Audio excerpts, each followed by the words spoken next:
All right, we're at Baltimore Comic-Con 2018. I'm at the AHOY Comics booth with Peyer and Stuart Moore, two of the creators and individuals behind this new publisher. So first things first is, this is a very interesting venture in that it's not just comics. You're adding prose to these comics. There's like one-off panels. There's backup stories, but you're still keeping it for regular comic prices. So really, like, how did both of you come on to this publisher, and like, where did the ideas like really kind of generate for this? Well, a lot of it was looking at old comic books to see what they don't do anymore, or that comics don't do anymore that might still work today for some reason. And one of the things that they always did in like the 40s and 50s and stuff is they would have a short story in there because they needed text features. They needed pages of text to qualify for reduced postal rates. So they would very cynically pay someone very little to write something very fast, and they would stick a story in there. And we just looked at that and we thought, what if these were good? What if they were good stories? Would the world end? What would happen? So we decided that would be great to have something to read after you're done with the comic, because sometimes some comics you can read pretty fast and you're done and you're disappointed but we'd like you to be able to spend some time with our books. How did each of you come on? I was going to say, just adding to that, then we contacted Grant Morrison, and he immediately sent us 3 stories, and they were all brilliant. So like that kind of cemented the whole thing. As for how we came on, Tom and our publisher Hart Seeley and cartoonist Frank Camuso really started the company, and they brought me on to do some consulting, and then they liked my book Captain Ginger, which is about to launch. So things just kind of snowballed from there, and I've sort of taken a larger role in the company as it's gone along. So you each have a comic out through the company. You've got 2 so far with High Heaven and The Wrong Earth, and then you've got Captain Ginger that's going to be out fairly soon. Yeah, October 17th. Yeah. With the publisher, obviously everything that has been coming out has been very different in style. Wrong Earth and High Heaven are 2 totally different genres, and type of comics. Captain Ginger is also very different than that. So clearly there isn't a, like, we are doing this sort of comic line, other than quality would be the thing that seems to go throughout all of them. But like, how are you all deciding on what to publish, like what to bring on? Obviously you got Shannon Wheeler doing backups, not really, but his cartoons in the back of it. Like, how is like the decision actually going into doing all this? Because it's something we haven't seen for decades. Well, the idea is that they should all be kind of, I don't know how to say this without sounding like a creep, but they should be kind of smart, and they should be funny on some level. They don't have to be jokes. They don't have to be sitcoms. In fact, it's better if they're not. But on some level, they need to be funny, and they need to be entertaining. And I like that they're very distinct from each other, apart from that, because we've seen a lot in comics of house styles and putting out many, many identical comics from one company, and I always liked a variety. So that's what we want to do. We're not closed to any genre. We just want to be smart and funny and good looking. So it's interesting, and I haven't read Captain Ginger yet, but I've obviously read High Heaven and Wrong Earth. With both of those, there seems to be kind of almost a meta commentary either about comics and just life in general, and you talk about satire and funny, and but at the same time, like, there's that level, and you can also, Wrong Earth you could just straight up read as a superhero comic, and High Heaven seems to kind of have that going on too, is that there's this underlying story about this guy and commentary kind of about life, or you can just read it as a story of a dude who dies, goes to heaven, and is trying to get the hell out. So and Captain Ginger, I'm going to expect is going to be very similar in that you can read it on multi-levels. You talk about having these comics that are smart. Like, are you all kind of getting together to really kind of discuss that stuff, or is it just kind of working out that way? It's not really often that I'm finding consistently comics that work on multiple levels from one publisher. Well, we just know what we like and we know what we want, and we know when we see it if we want it. Yeah, I get pretty bored with writing a project if it only operates on one level. I think I don't want to make too grand claims for Captain Ginger, but there's a dark side to it. The reason these cats have this starship is that the human race wiped itself out. Like so yeah, there's a whole story there about survival and the things we do as individuals and as a species that can be self-destructive. But then there's all kinds of cat gags where they're on litter box duty and it's all smelly and they have to scoop out the pooper compartments, you know. So it's all a mixture. It's Stuart Moore's hopeless vision of the future. It is, yes. Hopeless but funny, hopefully.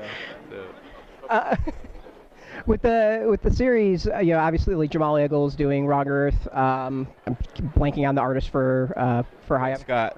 Right. How is it coming together with the creative teams and artistic and all that? Is this something that's being put together by you, the writers? Is AHOY actually kind of part of that? Like, what's the process of bringing it? Yeah, we haven't accepted any. We would tend not to accept package deals if someone came to us with everyone all picked out. We like to participate in what an AHOY Comics going to be. Yeah, Captain Ginger was something I was already developing with June Brigman, and it's the first series actually that I've specifically created for an artist, because I knew how she drew cats. I really wanted her to do this. So I came to them with that pretty much with some sample material already. So good, we made an exception. Yes, we made an exception. But the other projects, we tend to bat around artists' ideas. Like I have a second book we haven't announced yet that I'm writing that you and I went around and talked about various different people, and I said, what do you think about this guy? And this guy wanted to do it but was a little busy, and then we came upon I think the perfect solution. So yeah. What about this guy? And you said, I hate that guy. That guy. He took my money. He owes me money. That's it. Yes. But yeah, it's we've both been around the industry for a while, and we have pretty good Rolodexes of artists. I keep in touch with friends at other companies, and also like a really good source of new artists I find is friends of mine who are teachers at the various colleges around town, because they keep an eye on their students, and every once in a while somebody just really stands out. I did an image book called Egos, and that's how I found the artist for that, Gus Storms. He'd been a student of one of my friends. With being a brand new publisher, I mean, how does it feel to be able to go into something that's fresh, new, and you really can do anything? Feels amazing. Great. There's nothing like it. I mean, there's a lot of responsibility, and actually, we've gotten. We were just talking about this. Great power. Great power, but we're getting such a good response to the first couple of books. But Wrong Earth has been out for about 2 weeks, and High Heaven for a few days now. But we've gotten such a good response that in a way that creates more pressure. Like, we've got to keep it up. You know, like, if this was a disaster by now, we'd just be shrugging our shoulders and like shipping everything late, frankly. But right. We can't do that. You know, like this has to work. Like, and I think we've got the goods, and we've been working on it for a while. So we have material banked. Like, it's we're in good shape on this. Yeah. Yeah, that was actually going to be my next question. Is like, have you? I mean, we all know when Image launched, huge hype, all that, and then it wasn't too long and everything was shipping late, and it's been a joke for now 25 years on that. Plan. Yeah, that's what you're gonna go with. That's our. Well, we're not rock stars. Let's put it that way. Like, we're not what Jim and Rob were in 1991. Right. We're more like accordion players. We've got to work for a living, okay? So and we know that, Yeah. But yeah, I mean, we've got. You've been working on Wrong Earth for a while, and it helps to have really professional people like Jamal and June on board. But we've got one book that hasn't even been announced yet that I think 4.5 issues are drawn, something like yes. that. Yeah. So we're. I won't tell you what it is. We can't tell you what it is, but you'll love it. It's got a really clever idea. But yeah, so we're managing. We're working pretty far ahead on this, and all of our series are initially scheduled as 4 to 6 issue first seasons, I guess we're calling them, designed to return later. But we're not trying to keep up a constant monthly. We want to get the books out monthly, then give them a break, and then bring them back if sales demand and if the readers demand. Obviously, it's difficult for small publishers, new publishers, to kind of break into stores, break out on social media and all that. With you all going into it, like, what are some of the hurdles that you've run into, some of the things that kind of surprised you, maybe in a good way? Obviously the feedback for everything has been great. Like, I constantly see positive reviews, which has to help. But, getting that word out has got to be something that's a little bit different nowadays than it has been in the past. We have a publicist named David Hyde who's amazing and coordinates everything with us, and he's just he's come through at every step, and he's very good at just doing a rollout and getting the word out. Aside from that, I mean, I'm doing, in addition to writing a couple of books, I'm also doing ops, publishing operations for the company, and I'm dealing with Diamond, and I mean, this is no one's fault. It's the way the system is set up. But you know, retailers have to order very carefully, very conservatively. They can't return product, so any comic they buy, if they don't sell it, they're stuck with it. So they have a natural tendency to order on new publishers and new companies, you know, very conservatively, with a small c, conservatively. So we knew things would start off sort of small, but we've already seen growth. The second month's books, the first issues were ordered higher than the first month's books, and we're starting to see upticks on some of the ongoing issue by issue sales already. So we're very encouraged. Like it's so far it's all going well, and the reception we've gotten here has been amazing. That's really true. Everybody's been very surprised by the number of people who already know about us and have already bought the comic and just want to stop by and say good job, hi, whatever. Yeah, I mean, you're both vets in this, so you've had to have gone in planning and knowing the realities of what to expect in the industry. So yeah, coming to the conventions, like, you know, what's generally been your feedback so far? I mean, obviously we've praised both issues that have been out. We've got high, you know, good words for y'all. Welcome. It's well deserved.